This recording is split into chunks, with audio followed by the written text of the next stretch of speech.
एक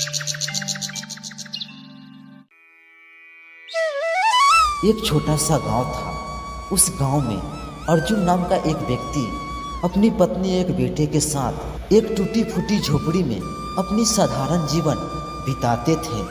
अर्जुन बहुत ही गरीब था। उसके पास एक ही जमीन थी जिसमें वो खेती करके अपना और अपना परिवार के पेट पाल रहा था। परंतु उस गांव में एक साल से बारिश नहीं हो रही थी, जिसके कारण अर्जुन का खेत सूखा पड़ा था। अर्जुन के घर में 2 पल के रोटी भी नसीब नहीं हो रही थी।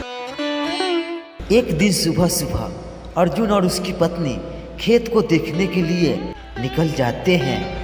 अरे भाग्यवान, देखो न हमारी खेत की हालत, बारिश न होने के कारण पूरा फसल सूख कर बर्बाद हो गया। हमें तो बहुत ही टेंशन हो रही है। हमें बच्चे की स्कूल भी भेजनी है और उसके एडमिशन फीस के लिए एक पैसा भी नहीं है। अब हम क्या करें? जी, आप तो ठीक कह रहे हैं। इस बार तो हमारा फसल सूख कर नष्ट हो गया और घर में तो 1 रुपए भी नहीं है। अब हमारा क्या होगा? हाँ, तुम ठीक कह रही हो।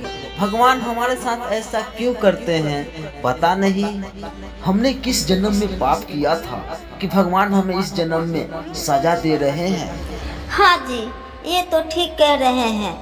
न हमारे घर में अब खाने को कुछ है, न पैसा है। अब हम क्या करेंगे और बच्चों को क्या खिलाएंगे, बताइए। परंतु वो दोनों दुखी होकर अपने खेत के बारे में चर्चा कर ही रहे थे कि पीछे से गांव के मुखिया आ जाते हैं और खड़ा होकर अर्जुन की सारी बात सुनते हैं। अरे अर्जुन, परेशानी तुम्हारे साथ ही नहीं, इस गांव के सभी लोग के साथ है। बारिश न होने के कारण सभी फसल सूख कर नष्ट हो गया है। अरे बेटा अर्जुन, तुम चिंता बिल्कुल मत करो। देखना, एक दिन बारिश जरूर होगी। हाँ, देखो बेटा, ऊपर वाले के घर में देर है लेकिन अंधेर नहीं है। मुखिया जी, हम जानते हैं कि आप ठीक कह रहे हैं कि भगवान के ऊपर विश्वास रखना चाहिए, लेकिन कब तक? हमें जल्द कुछ न कुछ करना चाहिए।